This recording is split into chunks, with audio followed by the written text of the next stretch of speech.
Welcome everyone to the third of 6 talks in the 2025-2026 series. So thank you everyone for coming. Mark your calendars. There'll be 3 more lectures next year, so you can check those out. Check out the posters all around the school. For those of you who don't know, my name is Jennifer Esposito. I'm one of the faculty members here at the school, and along with Dustin Balin, one of the co-chairs of the lecture series. So before we begin, we'd like to thank our sponsors, without whom we'd be unable to host all these amazing practitioners. So we're extremely grateful for the support of Diamond and Schmidt Architects, the Ontario Association of Architects, BDP Quadrangle, Thames Valley Brick and Tile, TPL Lighting, and Core Architects. And for those of you that are OAA registered architects, there are Con Ed certificates outside the room, so please pick one of those up. I have also a slightly separate announcement. So Carol's actually a former member of the advisory of Building Equality in Architecture Toronto. And BEAT is organizing a tour of Limberlost, which I'm sure Carol will talk about tonight, with herself and key members of that project. And so save the date if you're interested for a tour, which will be January 8th. And also for those of you who were at the Odami talk, I had mentioned a special event that BEAT is hosting featuring Arancha Gonzalez Bernardo, which is going to be at the Michelin's restaurant, Sarah, that she talked about. There's going to be an event on Monday, January 19th. So both events are expected to be sold out. So if you're interested, please mark your calendars and visit the BEAT website to get tickets. And so, of course, we'd like to also thank our amazing team, Alex, Francisco, and Ivan, who, with their help in managing and promoting this series. We'd also like to thank our student volunteers for their participation this year. And with that, I'd like to turn the mic over to Charlotte Kerr, who will be introducing tonight's speaker and offering a land acknowledgement on behalf of the school.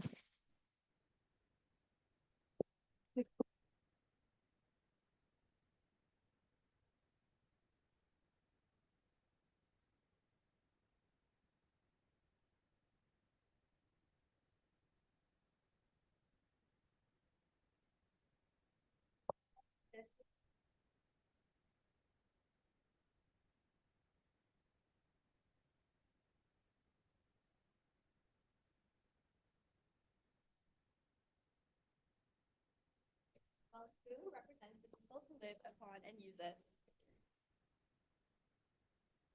Reminding us that we are all responsible for maintaining balance and respect. Over time, other Indigenous nations, along with European settlers and all newcomers, have been welcomed to this treaty under the values of peace, friendship, and mutual respect.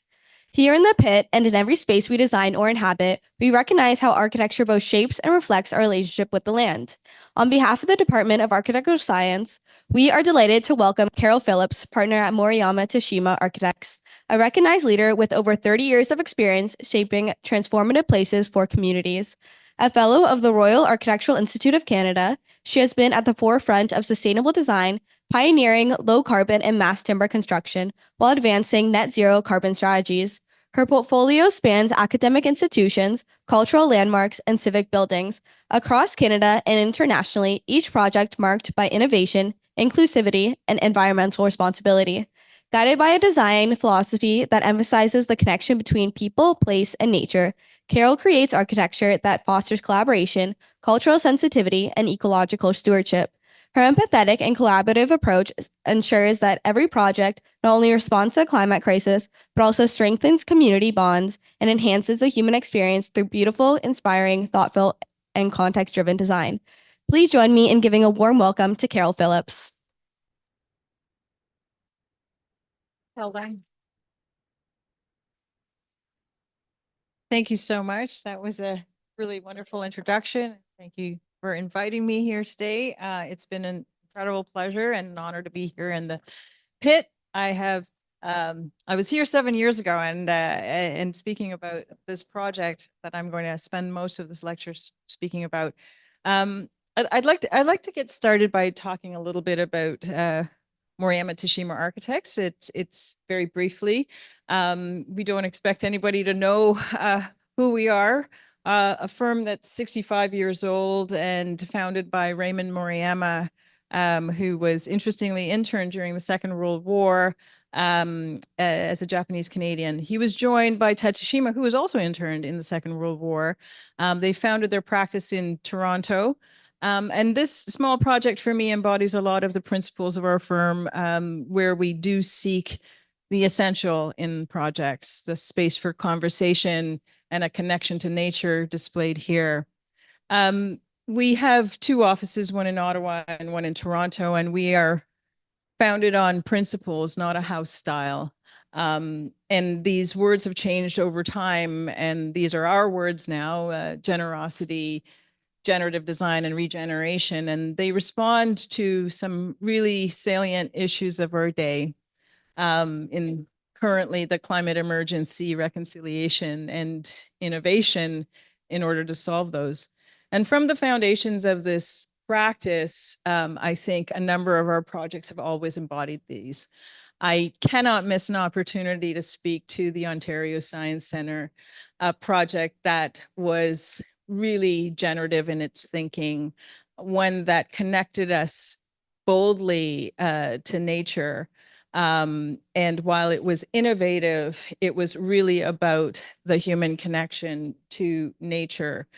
And at its heart, the Ontario Science Centre was a place for people and united us. And on a personal story, I will say that while the child on the far right is not me, I could have been me when I immigrated here and felt very strange and very alone. And the world was strange, and I was a stranger, and everyone was a stranger. And somehow at the Ontario Science Centre, I found play and I found community. And I think that this is the foundation of our firm, and this is the foundation of the work that I'm about to show. I'd like to speak about three projects today, and the bulk of today I will speak about Limberlost Place, which has been a project that is very, very dear to me and recently completed. But I want to begin with a project that actually I spoke about 7 years ago too. But again, I think the world is in a strange place now, and these principles of inclusion and generosity and the principles by which architecture has agency to be a place of welcome and inclusion and understanding is deeply important. And so I titled the lecture Purposeful Practice because I think I hope we are beyond icons at this point. I think we are in the time of making places that really build community and build understanding among people. So the first project I want to talk about is the Multi-Faith Center at the University of Toronto.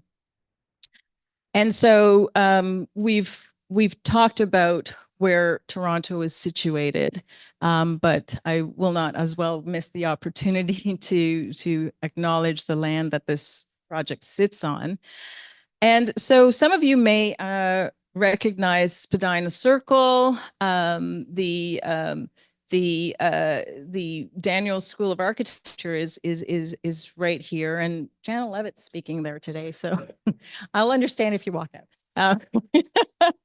But anyway, the Multi-Faith Center was an interesting project that was the brainchild of an institution that was finding students of the Muslim faith abluting in the washrooms or praying under stairs, or Indigenous students setting off the fire alarm system because they were smudging, Buddhist students sitting in a silent circle in the middle of a busy space. And really the idea that a secular institution would endeavor to make a space that was multi-faith and was a place of faith was an interesting idea. But institutions like these are secular, and creating a religious institution was a question. And so there was a difficulty in coming to terms with this idea that they would make this kind of institution. And so they found a bit of a leftover building at the time, which was the Koffler School of Pharmacy Management. Norman Foster was the architect for a big new pharmacy building at the corner of college and university, and this space became free. This village of forms with tired envelope issues, diagonally organized lecture halls, a grad pub right outside the door. And yet this aspiration that the design should evoke no particular religion, faith, but speak to the transcendental qualities of spirituality, fellowship, and peace, was the lofty idea that we had to bring to this space, envisioned by a person who's become a dear friend of mine, Susan Adario, who was at the time the student affairs officer. And so very quickly, to orient you, this was what we were dealing with. And this is what we ended up doing. Reorienting these spaces to face roughly to east, moving what was imagined to be the ablution facilities away from the washrooms, a profane act, to a more sacred act in this area, creating meditation rooms and a place to break fast. It's a small project. It was the smallest project that Moriam and Tashima has done in a very, very long time. It was $1 million. And originally the project was spread all over the building, but working very closely with this client, we understood that the success of the building didn't have to spread to the third floor or the ground floor, that really the success of the project was about connecting people to nature, connecting people to the environments they were interested in, and trying to find a way to do this on a budget. It's 17 years old now, and it was one of the first green walls that we had put into any of our buildings. And in fact, there were no proprietary green walls. So we worked with a PhD from Guelph University, Alan Darlington, who actually showed us how these systems worked. We'd never done ablution rooms, but we spoke closely with the students and understand how to make these spaces feel sacred to them, while understanding that tile blows up all the time. How could we use precast concrete to actually mitigate the maintenance for this very low budget project? And also, how back in the day with just hand sketches did we actually try to envision how to make a space that was crafted entirely out of light, which was the commonality among the different 17 faith groups that we spoke to. And the 17 faith groups that we spoke to told us that when they arrived on campus, they did not leave their religion at the door, that they brought it with them. And so when we held town halls and we were approached by the secularist associations and those who actually objected to the building, this is in the post 9/11 era, when they understood the dignity of the desire to simply practice your faith where you were in place, this is where the project took hold in the imaginations of everyone, and the grace of the idea of truly understanding each other started to emerge. And so how do we create a building crafted out of light? Again, we did our material research. We looked at the materiality for how to make this giant light fixture. And we looked at paper, we looked at laminated glasses. We landed on white onyx, and we didn't have the budget to go to a quarry. So we chose this piece of rock through photographs online. It was shipped to Italy, where it was dressed, and then it went to Montreal, where I met the onyx in Montreal and talked about what would actually be kept and what would be, and in a way to approach it. It's a very varied material. We didn't have the budget for German sprung form technology for the ceiling. So we talked to a series of industrial designers who were friends of ours and came up with our own system to create a grid that would include a pull down frame so that the lights that would light the onyx would be on the pull down frame, and you would never have to pull the actual onyx down. It could stay in place permanently. We had to create the onyx for this light fixture in 6mm thicknesses. And in order for it to have stability, we had to laminate it to glass. But we couldn't afford to do that in a really comprehensive process. So we contacted a windshield manufacturer in Vaughan, and he would laminate the stone to the glass for us. And we discovered that the coefficient of expansion for stone and glass are different when they cool. So we cracked a few, but it's a semi-precious material. So If you look closely, there are a couple of cracked panels up in the ceiling. We knew that we had to create the grid of the ceiling, break it down into smaller, manageable pieces. And we spoke to the different faith groups that we talked to. And for us, we found a kind of numerology that sort of was working with a number of different faith groups. If we divided the panels into 3s and 4s, we started to find numbers that meant something to different communities. And the final field ended up being a field of exactly the same pieces, all the exact same size, just as we as individuals are essentially the same, but reconfigured back into this grid where for a Gnostic like myself, I call it sometimes the Rosetta Stone, perhaps not. It's actually more like the Da Vinci Code. But for me, if you were looking for it, there is an organization here that speaks to different cultures. There were alcoves in the front of the room so that you could actually store artifacts in place. But what we wanted to do was to have these hidden so that a series of large doors in the front so that other faith groups wouldn't come in and be faced with the icons of another. We wanted a warm sense of belonging for everyone. And again, we didn't have anything that we could do to have a more formal process. So we borrowed space in people's warehouses and hung large pieces of steel to test the hinges and to simulate the weights. And this is how we worked, right on top of each other. A couple who had a husband and wife team did the Venetian plaster and literally rubbed the walls of the entire building. And all of this human effort and will to work together, essentially to frame something that only nature really could create. And I think that this project has endured for 17 years. And I hope as a society, we can return to the grace of understanding who we are jointly together, our differences and our sameness. I love this picture that was sent to me. A Muslim student and a Buddhist student who were meditating in the same space and took the picture and sent it to me because they shared their techniques on meditation together. So whether it was for individual or collective, and it's deliberate that I show a picture of a Muslim individual and a klezmer band using the same space. So for us, this was for me the first project I worked on when I came to Moriam and Tushima 20 years ago. And had full control in a way to speak directly to a client about how to redistribute a budget and to work with craftspeople to understand how everybody could insert themselves into the process around a common purpose.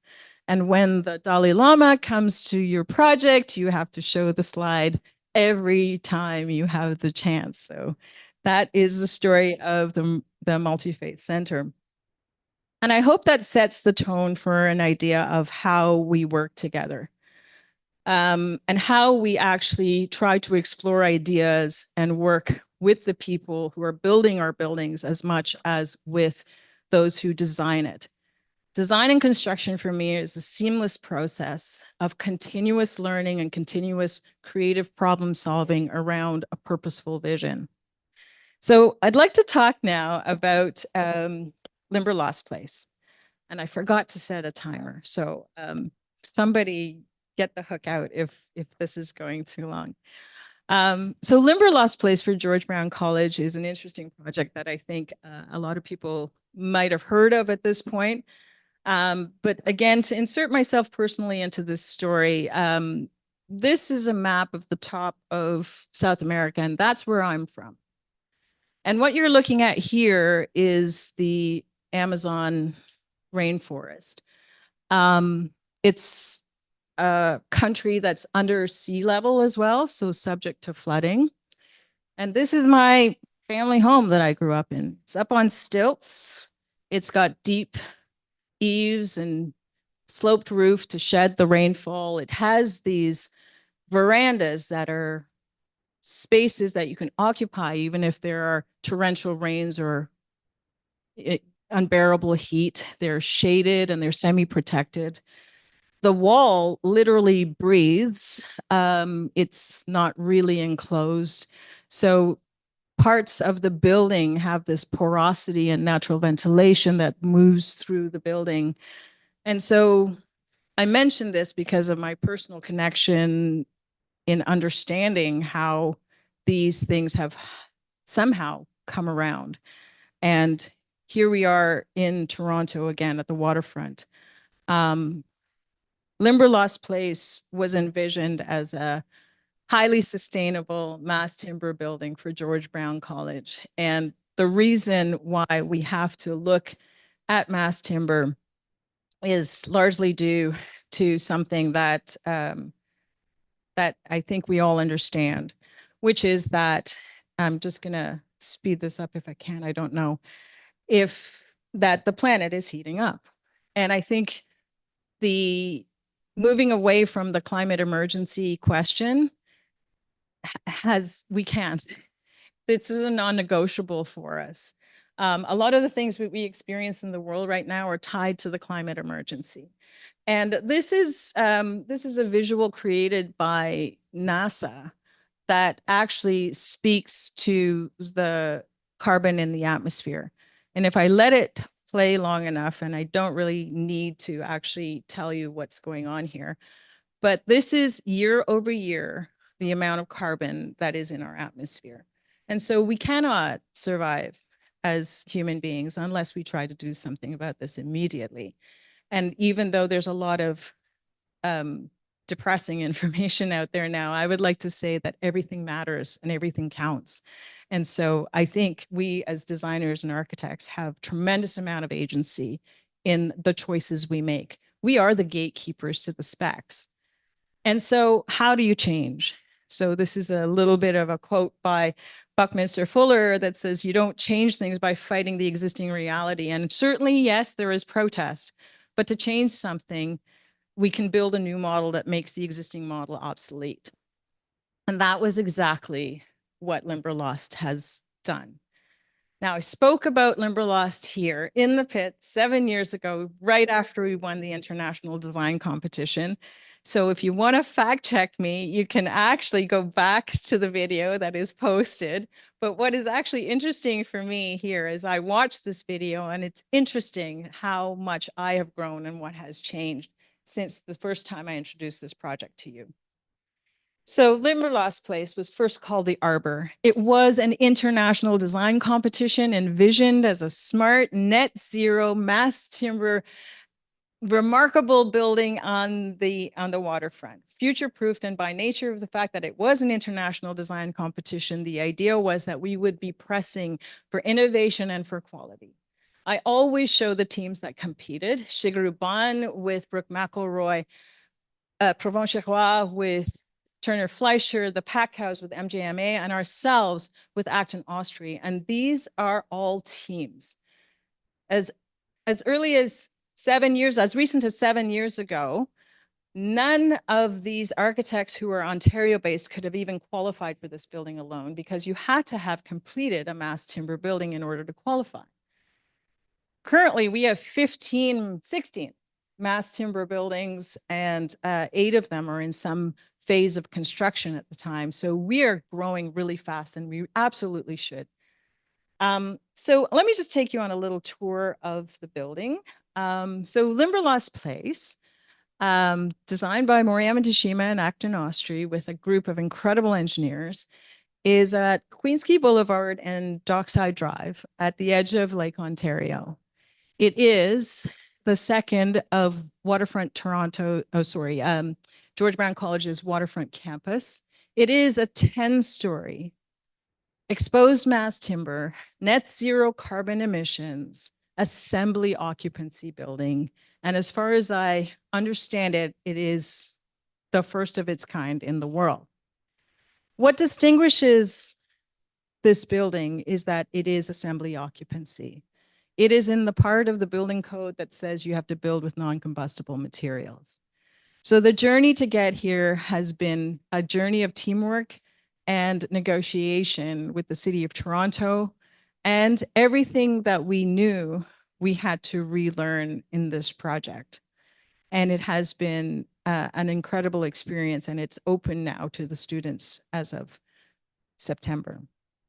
Some of the anchoring spaces of this building are these breathing rooms, which sit next to a solar chimney, which is the natural ventilation engine of this building, working passively to draw air up and through the building.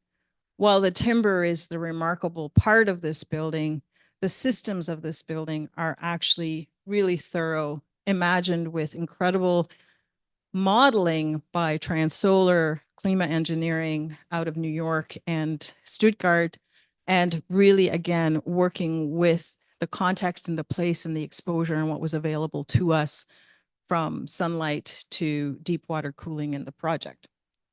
The building has as well a number of social amenities, including a daycare that serves the greater waterfront Toronto region. It says it's under construction. It's finished now. And we have to update the model.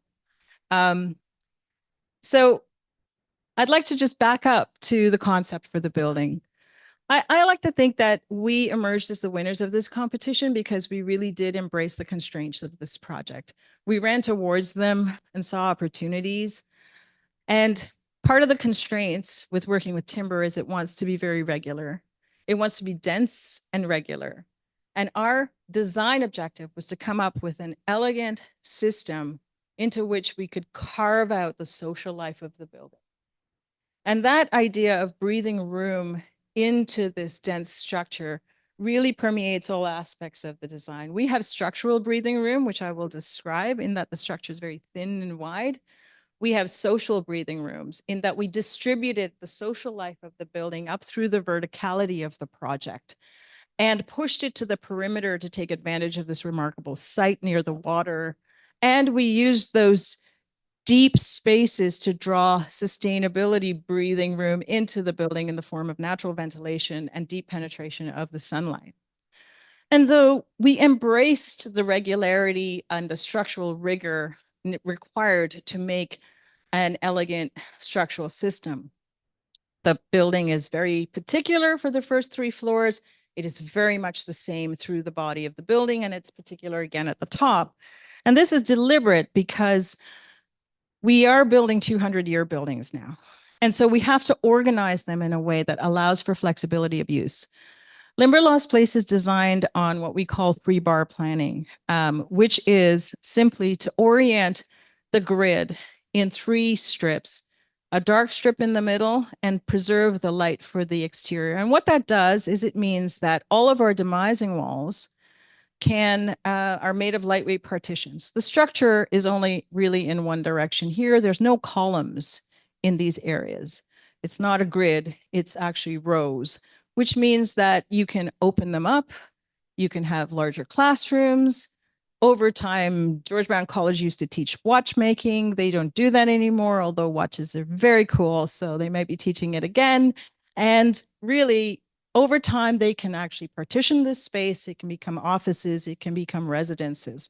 This is how we make 100-year buildings, is not only its durability, but to allow flexibility of use over time and reserve those special places for the deliberately, and in this case, again, to create the social breathing room of the building, but to keep the body of the building very regular.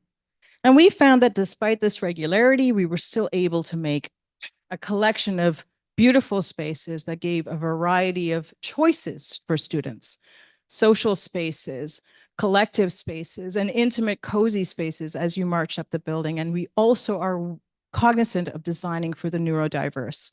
Not everybody wants to be in the big space, but you still want to be part of a community. So creating the choices of these spaces is very important. So now I'd like to speak about the building in 4 categories. So first is the structure.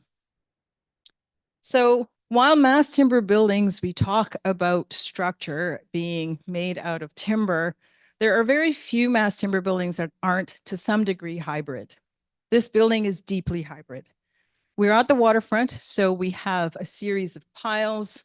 We have a raft slab because we're at the water's edge, which actually keeps the hydrostatic pressure of the lake from coming into the building. And we have a concrete basement. We also have a steel core in this building, and all of the rest of the building is timber. Now, in the context of an international design competition, we knew that the timber had to be special. And so we went back to the core problem of this project, which is, in the case of Toronto and George Brown College's building, we needed a certain density of classrooms. This project is meant to house 3,400 students at its capacity, and the majority of those are being taught in classrooms of 40 or 60, and we needed column-free classrooms. So we challenged FAST&EP, or structural engineers, to come up with a system that could span 9 meters, but help us get to the density. We also understood we had height restrictions on Queens Quay Boulevard. And in order to truly innovate, we wanted to find ways to make timber attractive beyond our building. As much as this is a demonstration building, we wanted other people not to say, that's great, but it's unattainable for me. We wanted to come up with a system that others would say, that's great, I can use that, because we do not create a low carbon future by doing one building. We have to do many. So this is this incredible structural system that looks deceptively simple. It's made up of 3 components. If you imagine going into a concrete garage, you might think that the piers are wide, and instead of seeing deep beams on the ceiling, you see these low drops that are essentially bands, which work to create the span in concrete. Cross-laminated timber, where timber is laminated in 2 different directions, in a way has behavioral properties like a 2-way spanning slab. FAST&EP was able to think that we could use CLT in the same way that we can use concrete. So what you're looking at is a band that is only 400 millimeters thick that spans 9 meters. Wide piers that help with the bearing, and a standard CLT drop-in panel. This is deployed in this 3-bar planning and allows us to create a variety of spaces because we don't have intermediate columns, and these can change over time. We approach the facade in the same way so that there is a window every 3 meters, meaning that even at the smallest module of an office, you would get light into these spaces. Now, to speak about why the structure is innovative, this is what the structure is not. This is another one of our timber buildings. This is the Ontario Secondary School Teachers Federation headquarters building, and it also has a 9-meter span, in this case 9 by 9. And this is what you typically see. This is what you typically see. So at 915 millimeters, this slab band spans the same distance, but in 395 millimeters. So why is a flat system interesting? A flat system allows you to distribute your mechanical system without interfering with having to have interference with beams. It allows for more adaptability. This wafer-thin system allowed us to sneak an extra floor into the height restriction that we had. We saved 500 millimeters per floor, and we thought that this would be interesting to anyone who was building an ordinary building, giving back to developers what they value the most, which is the space.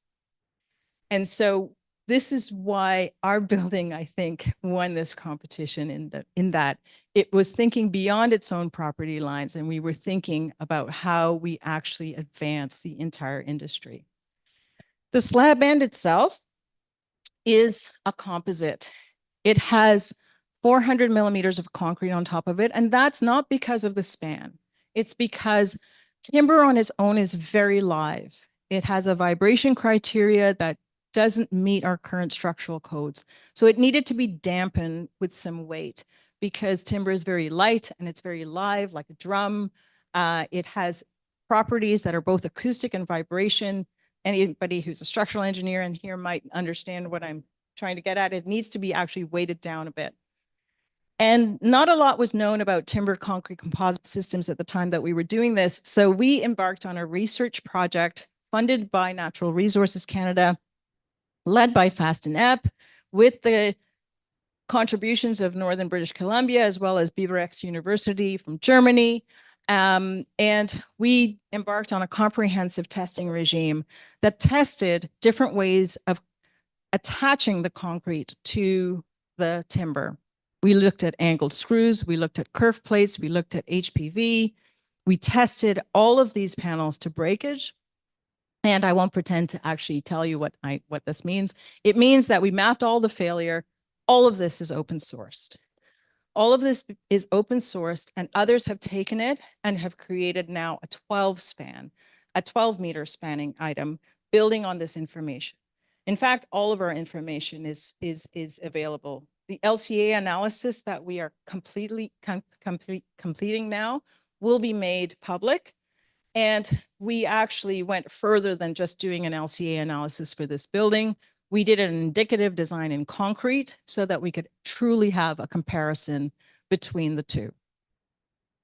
And that essentially summarizes the structure. The envelope was a prefabricated envelope that performs close, well, actually better than Passive House. And we knew that we wanted to have a prefabricated envelope because everyone thinks that fire is the enemy of wood, but actually it's water. And we knew that we needed to close up this building. Concrete buildings, steel buildings can sit outside for a very long time, but timber cannot. It needs to dry out, needs to be covered up. And so we opted for a prefabricated envelope. We had 11 different types of panels. And the prefabricated envelope we were looking at was actually particular. Most prefabricated envelopes look like a donut with a hole in the middle. Ours, we were looking for a ribbon window, and that's because we were actually pushing for reduction of the requirement for lighting in our rooms. We wanted tall windows that went up to the structure so that you could maximize the amount of daylight penetration into the rooms. And so these were kind of new. And this is actually testimony to the teams of people required to actually come up with how to create this prefabricated panel. Weights were taken into consideration, which informed the materiality of the building.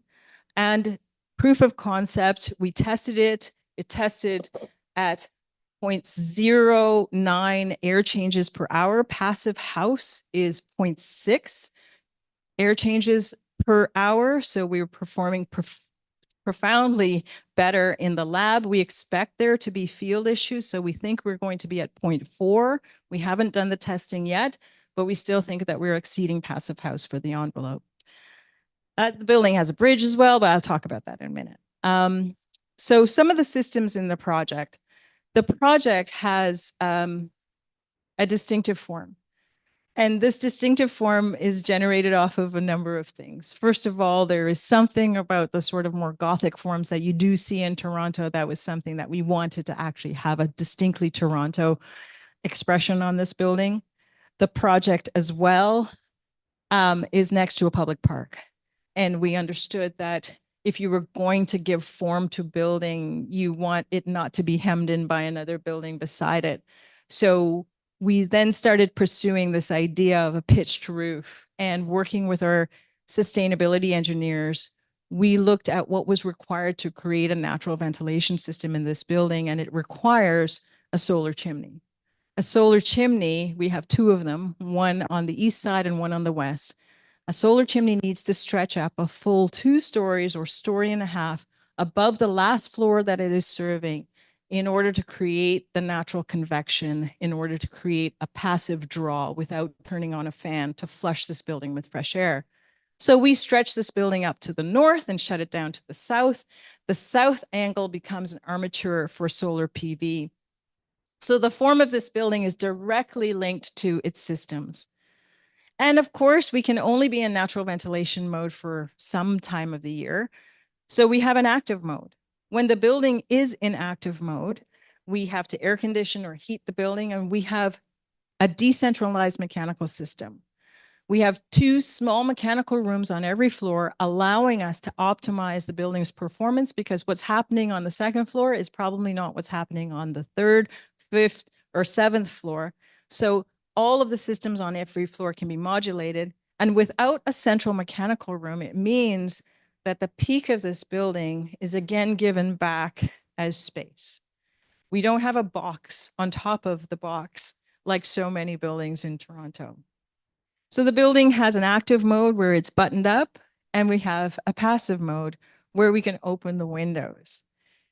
This project can exist for about a third of the year in the shoulder seasons in a fully passive mode, meaning that the windows are opened, and because those solar chimneys are creating a continuous draw in the building, air will be brought in to the building, and it's all controlled by a weather station on the roof that looks at humidity, looks at temperature and air quality.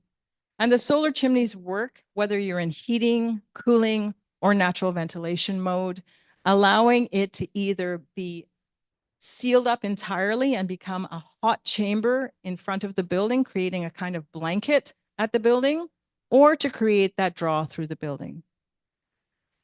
We went through continuous energy modeling to design the facades of the building to maximize and optimize the amount of window for daylighting.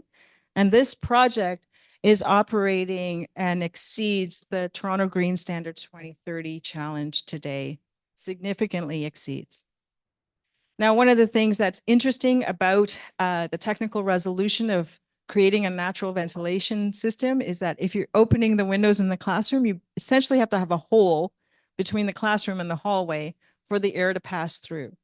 So we had to create an acoustic chamber that would allow natural ventilation to actually flow, air to flow, but not sound between these spaces. We utilized the lake and connected to deep water cooling. And of course, we harvested the sun. And again, this building is performing significantly better than the TGS Tier 4. This is the results of this building. But then finally, I want to talk about what really is happening with this building is I think we're changing culture. The School of Architectural Technology is going to be educated in this building, and this is where they're going to be educated, in a net zero building, in breathing rooms and spaces where they can see the systems activating. We were careful to understand that we needed to create a social life for this building. Gathering spaces, again, designing for the neurodiverse and creating a journey for this building. And the journey that we went on is that we were able, through grants from the federal government, to visit the forest. Never in my 30 years practicing have I felt more connected to the source material and the communities that harvest this material and depend on this material. And I understand Canadian forestry in Canada. This is the black spruce filled with knots, this blonde wood that comes from Chibougamau, Quebec. And the state of the forest is actually good in Canada. 90% of our forests are federally owned or Indigenous owned. And this is the impact that forest products have on deforestation. It's other industries that are having much more significant impact on deforestation. So understanding the products, learning who makes them, visiting the communities. Chibougamau is a community of 7,900 people, 1,500 of whom work in Nordics facilities. It is in their best interest to keep the forest healthy. And then working together to problem solve all of this together with PCL construction was an incredible journey as well. When we have a 3-story space with a 22,000 pound column soaring up in the middle of our learning landscape, that column can't just be erected like a simple, with a simple crane. We had to create engineering jigs in order to clamp onto these columns, lift them into place, and this entire project was the entire structure of this project was erected by 8 people with 1 crane. We had ingenuity that came from the trailer in the form of these little jigs and elements that allowed us to place these slab bands into place. These are incredibly heavy. They can't be nudged over. And timber is designed into 1 millimeter tolerance. So if it lands in the wrong spot, the next piece is not going to fit. And so we were problem solving these first of a kind solutions all the time. And the solutions came from unexpected places. There was a young structural engineer in the trailer who actually came up with this idea to create what we call a rocket.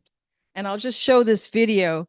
So here is the slab band on the ground being slung and lifted into place. And if you look up here, you'll see one of these rockets here, and you'll see another one kitty corner. There is a hole in this slab band that is required to be in exactly the right position so that the column above can actually slide through that hole and land in exactly the right place.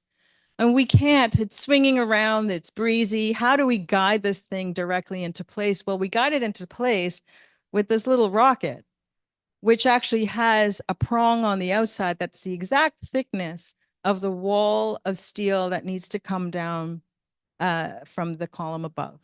There's one on this corner and there's one on this corner, guiding this slab band exactly into its place within a millimeter of tolerance so that these posts, the column above will fit over top of these posts in exactly 1 millimeter precision.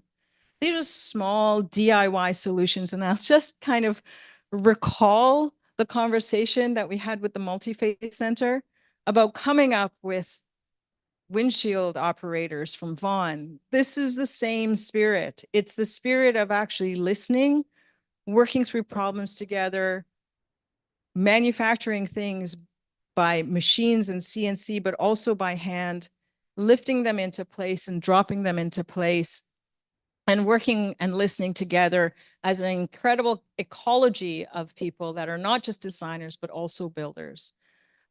These are some of the videos of the panels being installed for the ceiling, and the danger that every constructor actually has to do in order to actually erect these fabulous buildings. I will also say that, you know, being invited to the Secret Santa for the construction trailer was actually a particular badge of honor of mine. We have left this project friends, and we need therapy in a good way, but we just never wanted it to end. So those are the renders, and these are the spaces. This is the stair, which is again a hybrid between steel and mass timber. This is the render. This is the render actually, and this is the built project. You don't get this fidelity with the design concept into construction without a tremendous amount of cooperation and belief in the vision for the project. And we are tremendously proud of the result. And so, yeah, we're doing tours, and we welcome you to come and see it. And then I think my presentation is stuck. So I will just try to do this again. And I know we're going over time. So I do have one very quick project to show you after this, and it's not advancing, but here we go.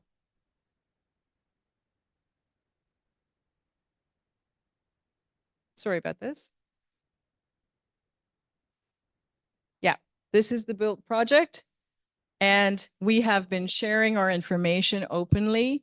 We hosted about 400 tours of the building, and we have lectured on this project nationally, internationally, and on every kind of media.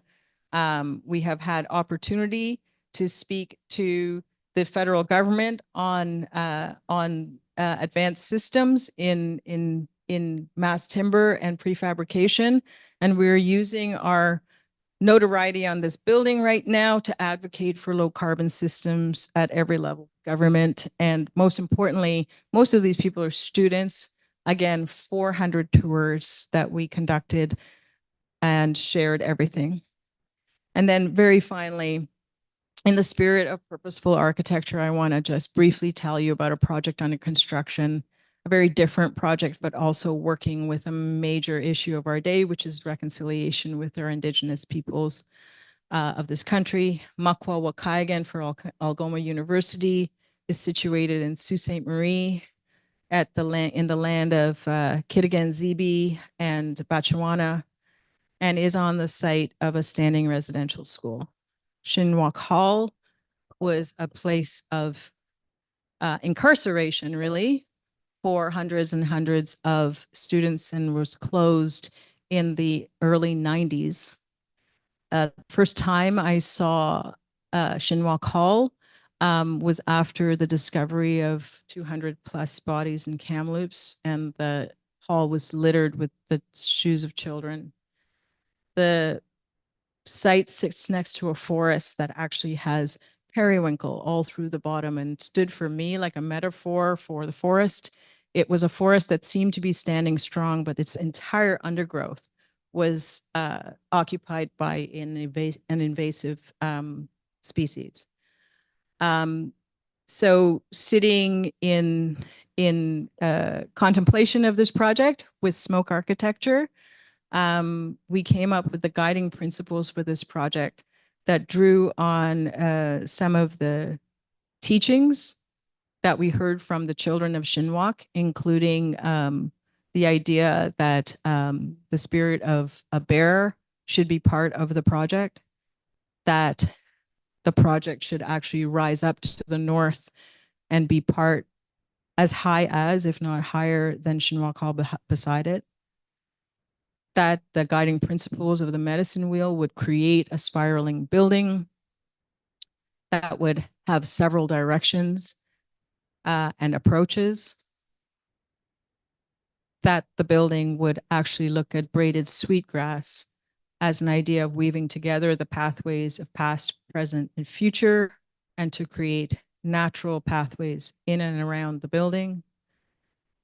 That at its core, the building would look at water as a life force and for stormwater management through the building, and have a robust relationship to restoring a wetland in and around the building.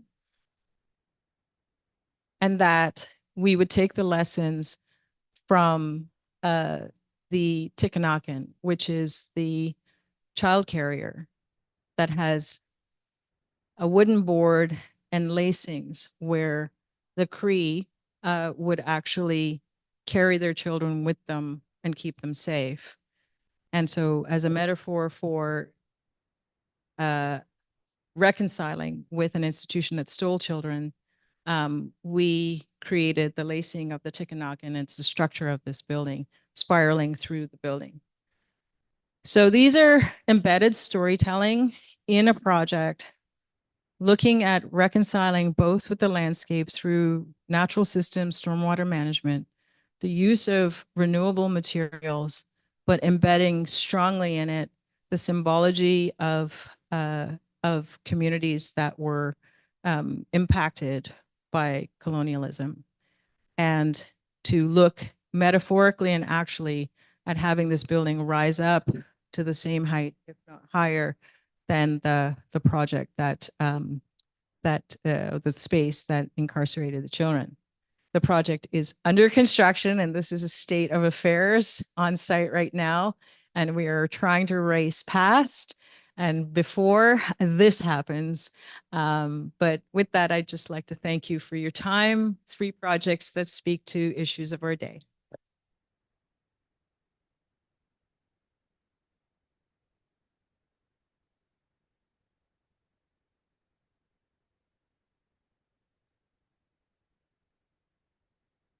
Just like to open it up to any questions.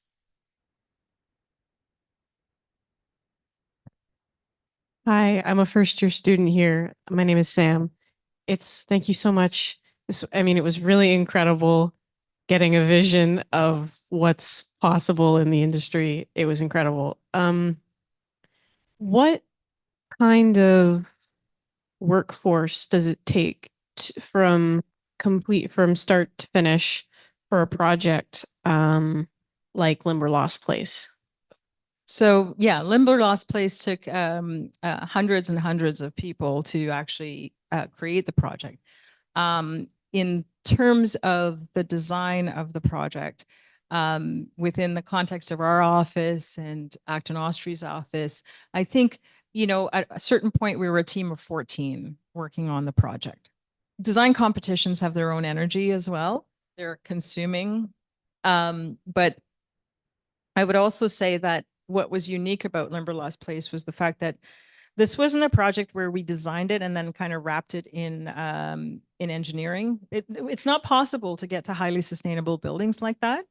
You have to work in an integrated manner with your consultants, your structural consultant, your sustainability consultant, your mechanical electrical consultants.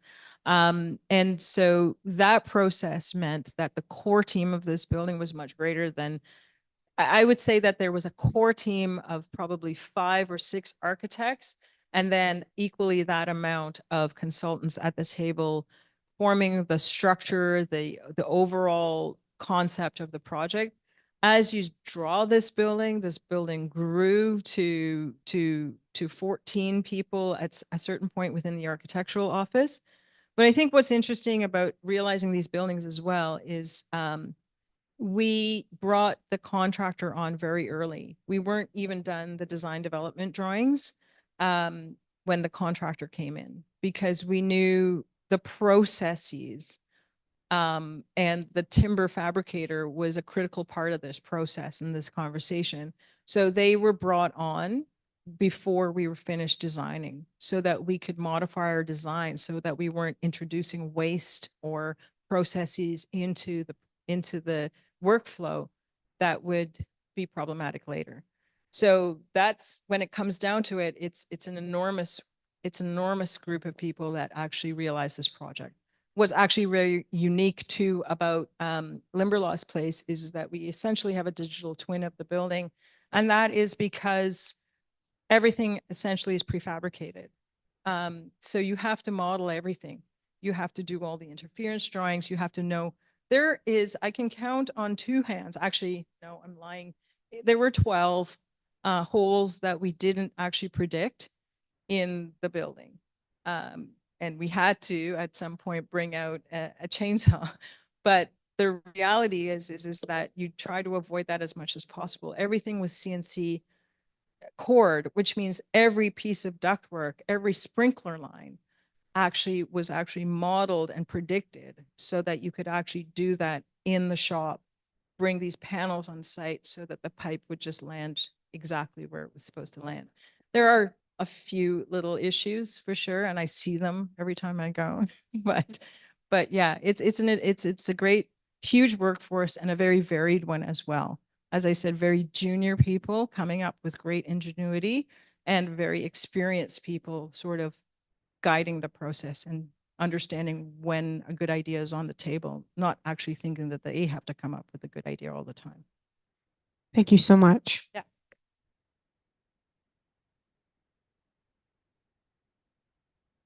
Any other question? I can ask a question. Sure. It's a bit open-ended, but of course you are a fantastic practitioner. You're also an educator.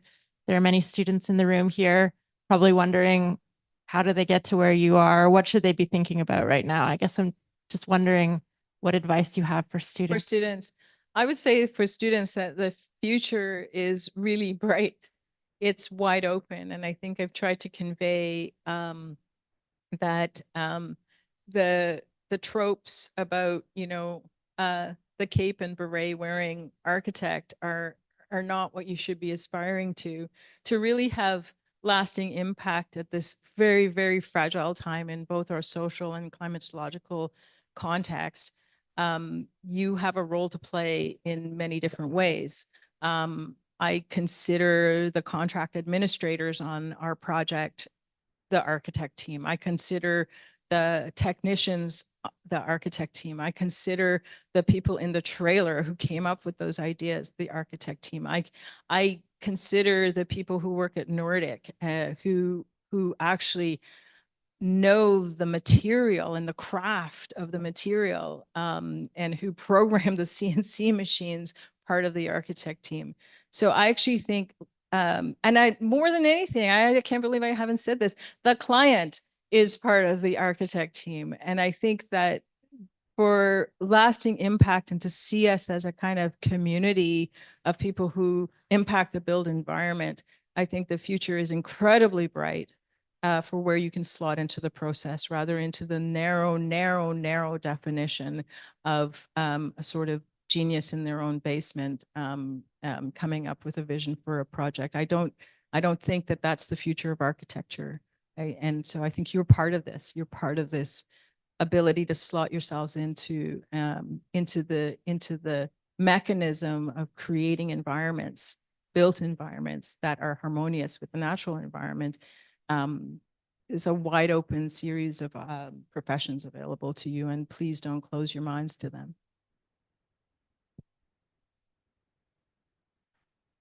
Are there any other questions for Carol? Oh, there's one up here. I really enjoyed your presentation. I was just wondering, like, how do you step so far out of the industry standard? Like, how do you even like carve out the space to come up with something like this when everything is so the same? Yeah, well, I think what's interesting is, you know, well, I drive a really beat up Subaru. I think that the legacy of this practice has always been to actually step out. So, you know, projects like even the TRL, the Toronto Reference Library, that some of you may know about, but may not know that it was the first atrium building in Toronto. I think that we have a kind of DNA at the firm of understanding that you can question the program, you can question the form, you can question what has come before. But we've also been incredibly lucky to have visionary clients. So George Brown College, I can't say enough about their courage. In some ways, one expects a research-based university to be doing a net zero mass timber building. You don't necessarily expect a polytechnic that is focused on creating a workforce to step that far out into innovation, and they did it.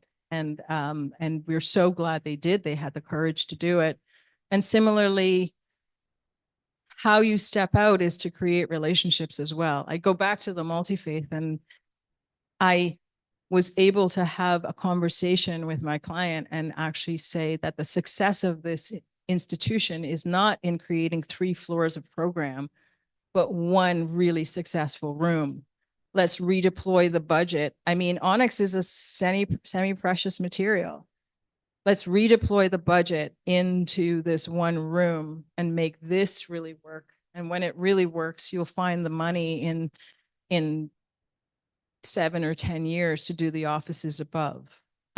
Let's concentrate on what really matters. Let's protect what really matters. And I think having clients that are willing to be as courageous as you in stating the obvious, I think is part of the formula.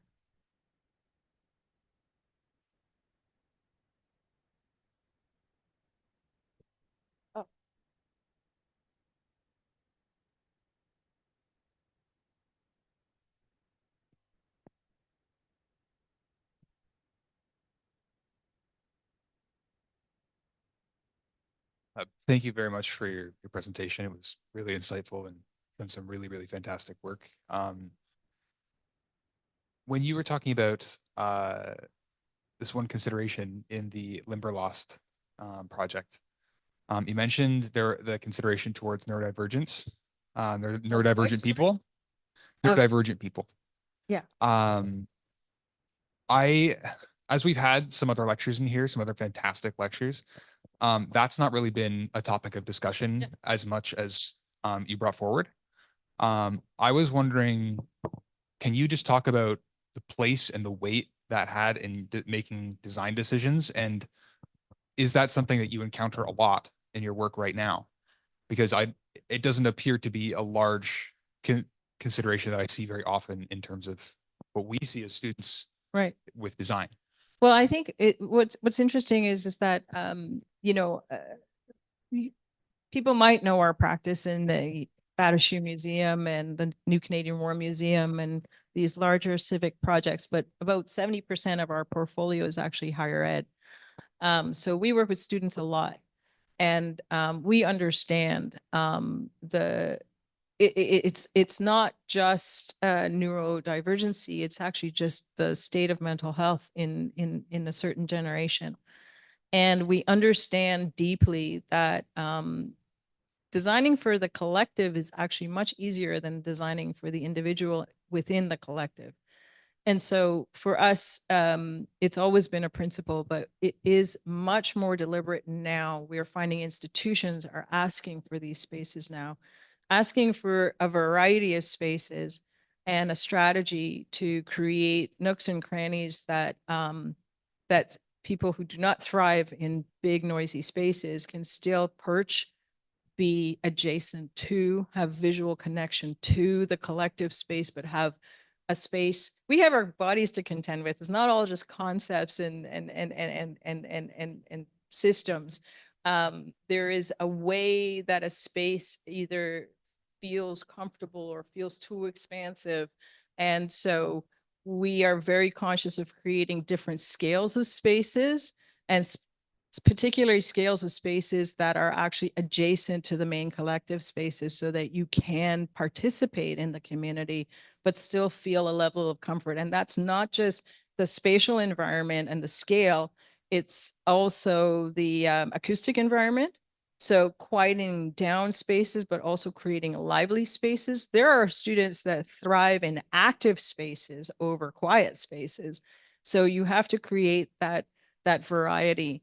In the case of Limberlost, the breathing rooms that we have that move in a sort of skip-stop organization through the building, on the west side of the building, they actually are much quieter just because there is less visual noise. There's not the park. There's not the, as calming as it is, there's not the lake. It's not expansive. It's actually very enclosing. And so we also took that through to our furniture strategy, so that there's also a variety of furniture systems that some are very enveloping, but we try to make it very cohesive as well. We are finding that more, particularly post-secondary institutions, are asking for these spaces. And I think that sometimes they're being dealt with like dedicated rooms. And I actually don't think that that's actually the right solution. I think that for us, we found it to be more successful to create the rooms that are part of the flow, because isolation and othering is not exactly the approach, right? The approach is to actually try to create a flow through the building with choices, so that you are still part of the greater ecology of the building, but you have choices to find your space in it. So that is definitely something that we focus on, and we are seeing more and more of that in our projects, Thank you. particularly education spaces.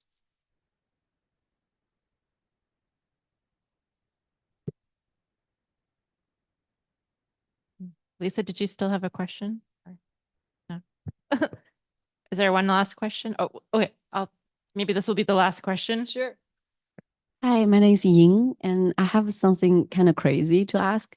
So for the project you just mentioned, you have put in so much efforts to doing the innovation. How do you control the budget? Like, yeah, like I don't see how that money balance out, right? Yeah, no, that's a fair question and an important question. I think that actually another reason why we won the design competition is that our solution was attainable. We were really looking at the reduction of the amount of so timber is sold by volume. So the reduction of the volume of the fiber is actually really important. So so actually optimizing and slimming everything down is something that we do on a very regular basis. In fact, we there's the project that I showed briefly, which was the Ontario Secondary School Teachers Federation building. That building is for a union. And they didn't have to build a mass timber building. Their building is LEED Platinum as well. They have a natural ventilation system. We actually worked on that project to utilize exactly the same approaches that we have on Limberlost Place, but there are slight modifications in each of them that actually work to pull the budget down all the time. The reason that building has deep beams is because the floor plate is the largest source of money and fiber in the building. So we actually looked at making the CLT for the floor plate thin and actually increase the size of the beams in that case. So it has to do with actually taking the financial organization into it as well, but also looking at costs in a really honest way. Oftentimes we have been asked to look at just the timber in isolation in a costing model. And our clients, we've had clients who have said to us, what if we swapped it out for steel? Like, how much would we save if we did that? And the cost modeling starts with exactly that exercise. Let's see it in steel, let's see it in timber. But then steel also needs to be fire protected. So you cannot just look at the timber and the steel. You have to actually look at the cladding around the steel and factor that into the cost. Timber is also lighter than concrete or steel. So then you have to look at the cost of your foundations. And you also have to look at the cost of your finishes. When you're using a natural material like timber, you don't have to put a secondary finish on it. In fact, that would be criminal. So we were able to expose the beautiful structural material and use it as our finished product. So it is a very fair question. This was not a cheap building, but it is nowhere near the cost you might think it is.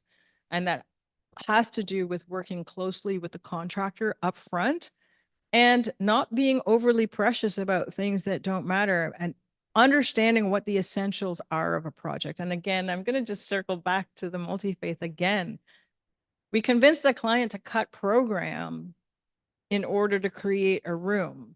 And it was not at the expense of the institution. In fact, it was to create the institution. If we did not create a beautiful space that people wanted to use and be part of, there would be no institution.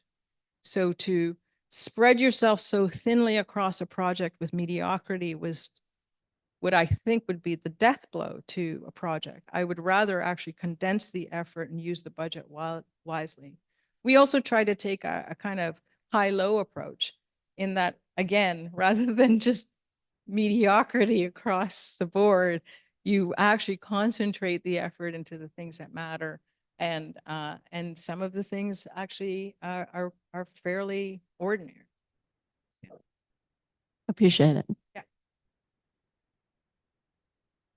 So is there a question? Oh, Carol, on behalf of the school, just thank you so much for being here. Your lecture was fantastic. Oh, thank you so much. It was great. Thank you for staying.